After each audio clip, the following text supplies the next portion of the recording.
পূজার আয়োজক পরেশ পালের হাত থেকে নেন একগুচ্ছ উপহার।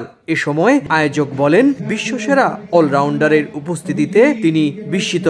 আর সাকিব বলেন, কলকাতাকে তার নিজের ঘরের মতোই মনে হয়। আমাদের এখানে আসার জন্য পশ্চিমবাংলার তরফ থেকে তাকে অনেক অনেক ধন্যবাদ। আমাদের বাঙালির এটাই একটা চমৎকার বৈশিষ্ট্য যে আমরা কিন্তু সাম্প্রদায়িক সম্প্রীতিতে বিশ্বাসী, এবং তার বড় প্রমাণ হচ্ছে আজকে পরেশ পাল মহোদয়ের এই অনুষ্ঠানে আমরা যারা উদ্বোধক হিসেবে আছি সবাই কিন্তু আমরা মুসলমান।